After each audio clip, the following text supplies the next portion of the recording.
Hello and welcome to The Bottom Line here on TVP World. This is where we unpack some of the main business and economic stories of the day. I'm your host, Marie Cato.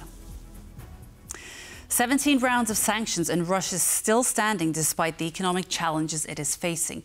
Now the EU aims to roll out its 18th package, tougher, broader and aimed at the heart of Putin's wartime economy. Will it finally hit where it hurts or just push the costs higher for everyone? We break down what's new, what matters and who's really paying the price. Let's go to Jan Kennedy's report to find out more. European Union leaders yet again managed to extend the sanctions on Russia, which were set to expire by the end of July, a move confirmed by Polish Prime Minister Donald Tusk. I was very pleased to see the decision to extend the sanctions once again. There's always a bit of concern, and we all know why there's always some reason to worry whether there will be unanimous support for the extension. But somehow, we always manage to get it. This extension includes a range of restrictions on Russia, targeting transport, defense, technology, energy and trade, along with asset freezes. And after more than 3 years of war, experts say the Russian economy is already feeling the strain. And Russia has exhausted its economic growth potential. The only reason Russia is able to grow is because of this massive Keynesian explosion of capital into the defense sector, which then drove the... Another significant blow to the Kremlin's effort to wage war is set to come with the EU's 18th package of sanctions, targeting Russia's banking and energy sectors, including a ban on the import of Russian fossil fuels by January 1st, 2028. Since the invasion began, the 27-nation bloc has managed to reduce the share of Russian gas in its energy mix from 40 to about 14%. While the Kremlin has attempted to make up for the slump by selling to China, the results have fallen short of expectations. The gas that Russia sells to China is essentially without any profit for Gazprom. So Gazprom, which was the most valuable company in Russia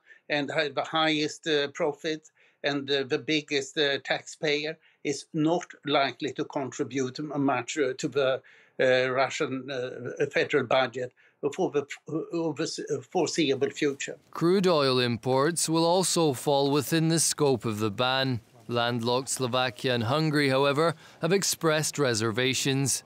They have, throughout many years now, realized the policy which is well based on the Russian oil. They failed to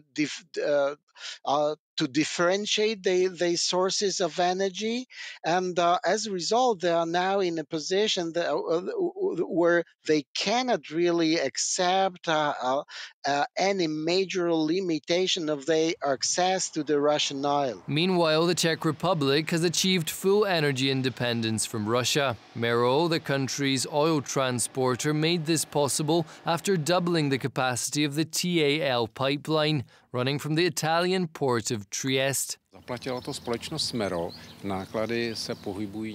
Mero paid the costs, which amounted to some 40 million euros. For this price, we have gained exclusive capacity that should cover the Czech Republic's needs with a sufficient reserve. Time will tell whether Slovakia and Hungary will choose a similar path and stop contributing to the Kremlin's war effort. The EU's 18th sanctions package is being pitched as the one that will finally bite, with tougher measures targeting not just Russia, but also foreign companies helping it bypass earlier bans. Unlike the previous 17, this round goes after oil loopholes, frozen gas infrastructure and dual-use tech still reaching the Russian military. Moscow's economy is already under strain. Inflation's rising, the budget's in the red, but so far Putin's been willing to absorb the pain. The big question now is, will this package finally change the game or just raise the price of war for everyone? Joining me now is Benjamin Hilgenstock, senior economist at the Kyiv School of Economics Institute. Hello, and thank you very much for joining us. So just as we start, I wanted to ask you, why are Hungary and Slovakia so adamantly opposed to the 18th package of sanctions? So in my view, this is not really about any provisions of the 18th sanctions package. Rather, it is about this broader effort underway in the European Union to phase out Russian fossil fuels, oil and gas, over the next couple of years. So the Repower EU roadmap that recently was presented and now will be implemented. Now, this is supposedly being adopted, or is planned to be adopted, with qualified majority, which means that these countries have no real way of stopping it. That means they need to find leverage somewhere else, and where they have found it is with regards to the 18th package, which, because it comes under the common foreign and security policy, requires unanimity. I just wanted to bring in a soundbite from Emmanuel Macron, who speaks about Russia and this 18th package sanction that we're looking to adopt as soon as possible. Let's bring that in. The European Union is also set to adopt an 18th sanctions package in the next few days, unprecedented in its ambition and the measures it contains in the financial and energy sectors. And it will impose an embargo, notably on the import of Russian crude oil refined in third countries, which is a strong signal. Ensuite, je suis pour que cet accord soit pragmatique. So how do you think that the EU can actually address Hungary and Slovakia's concerns in order to get this 18th package voted through as quickly as possible?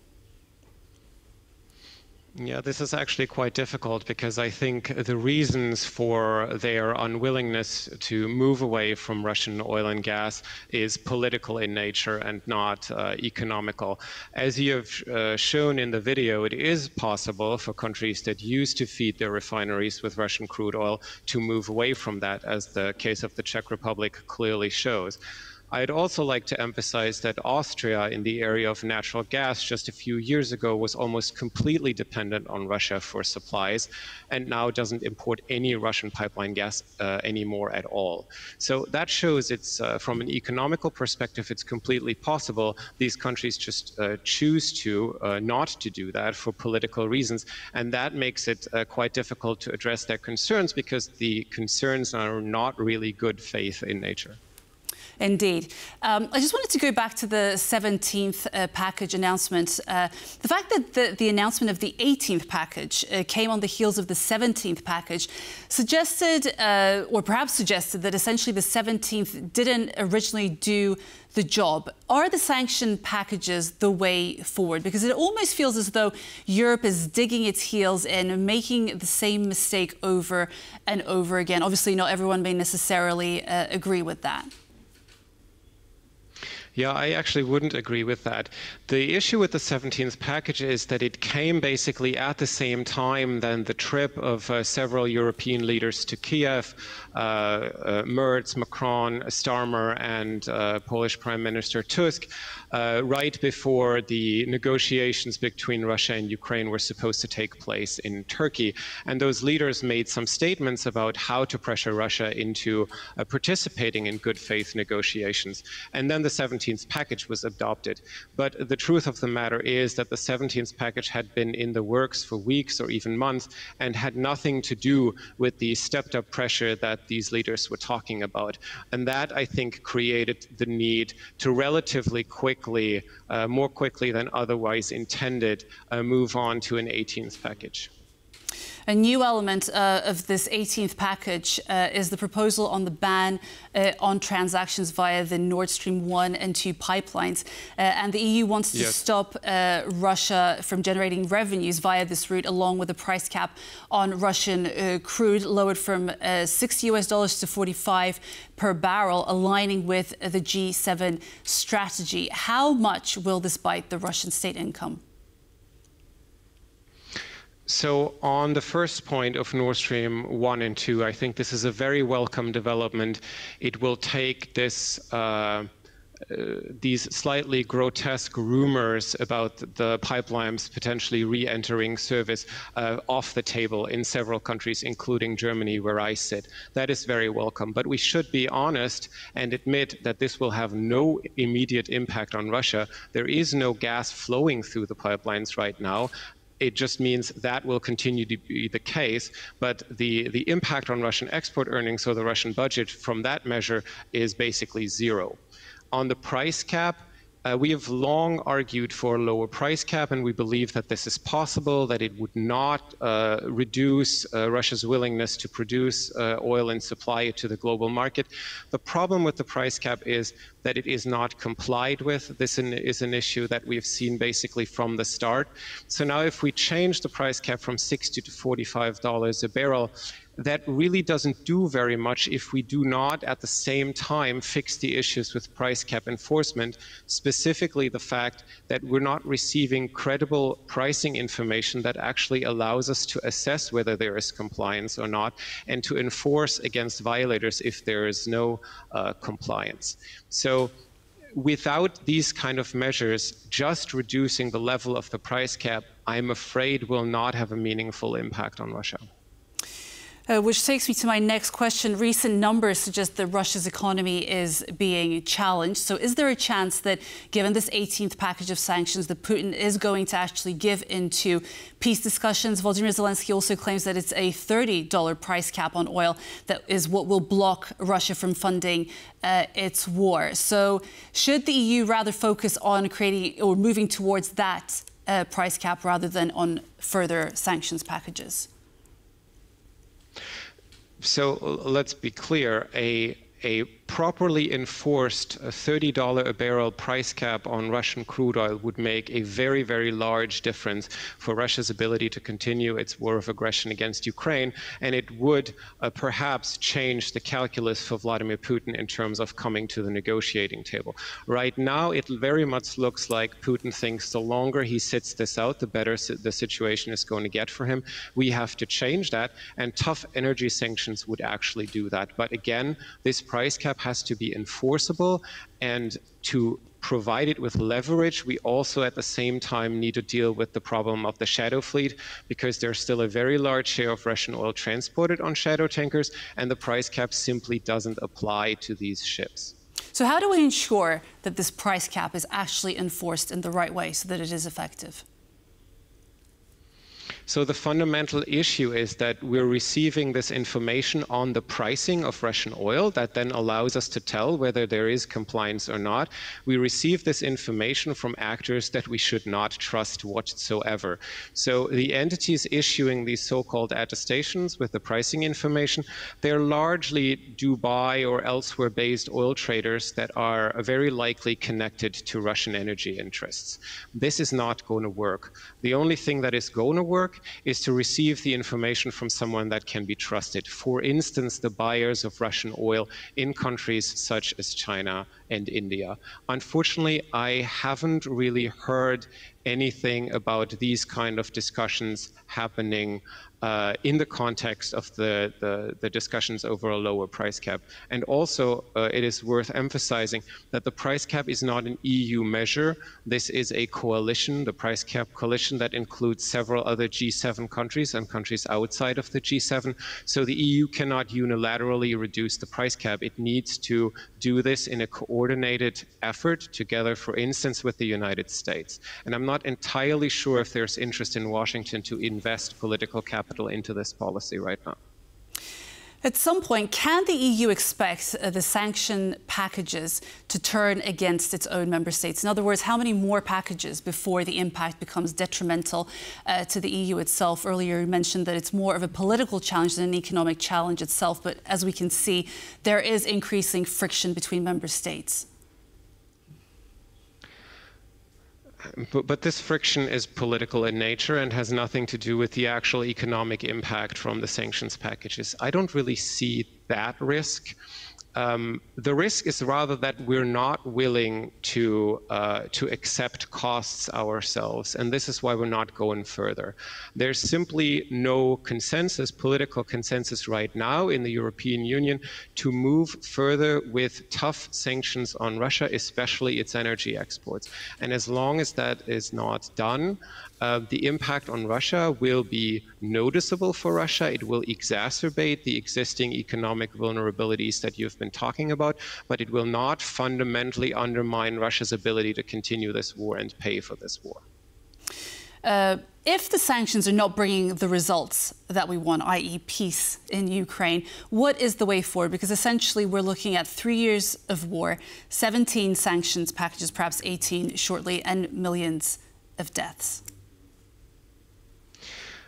That is a very fair point. I think it's, first of all, further sanctions on Russian energy could actually change the calculus for the Russian regime and force it to come to the negotiating table and ultimately adhere to promises that it makes at said negotiating table.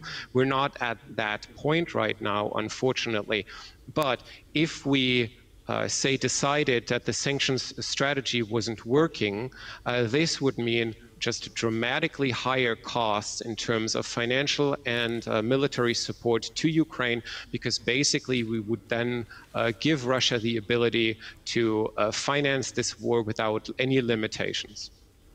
And what real impact can this 18th package have on Russia if the previous 17 haven't done the job? I mean, at the moment, we're coming up to 5:30 CET on Friday. And Prime Minister Donald Tusk of Poland mentions in his comments that it's always quite challenging for the European Union member states to get that unanimous vote for sanctions packages. But in the end, it always comes together. So can we expect for that unanimous vote to come together sooner or later? And what impact can we actually see from this 18th package of sanctions to bring? I mean, if the past 17th packages and in addition to that, the decisions to prolong the existing sanctions, which, as you pointed out earlier, also has to happen every 6 months, if that's any guidance, then it is likely that the EU will come to some kind of compromise here. Usually there is some trade-off then happening in the background, and Fico and Orban ultimately agree to the package. This package will increase the economic pain for Russia. I think one of the measures that you pointed out earlier, the ban on imports of petroleum products made from Russian crude oil, even though difficult to enforce, that's something that many civil society organizations have been asking for a long time. These are all steps in the right direction. It make it harder for Russia to continue this war.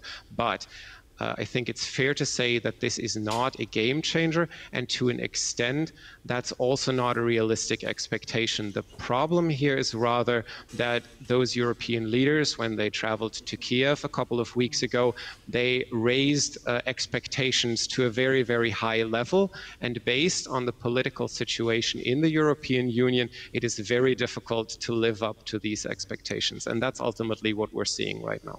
And just very briefly, as we wrap up, how does this 18th package align with the EU's broader foreign policy on Ukraine and Russia, and potentially Ukraine's future accession talks? I don't think it necessarily is supposed to that. It continues Europe's strategy to increase pressure on Russia and thereby put Ukraine into a more favorable position, along with our strategy of providing significant financial and military assistance to Ukraine to withstand the Russian aggression.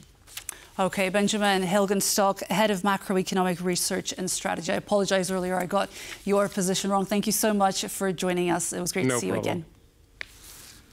My pleasure. Thank you. And that concludes the Bottom Line for today. I was your host, Marie Cato. We bring you the best of regional business Monday to Friday at 5:10 CET on TVP World. And in the meantime, for the latest in regional business, follow us on X and on tvpworld.com. For more news and analysis, stay with us on TVP World. Goodbye.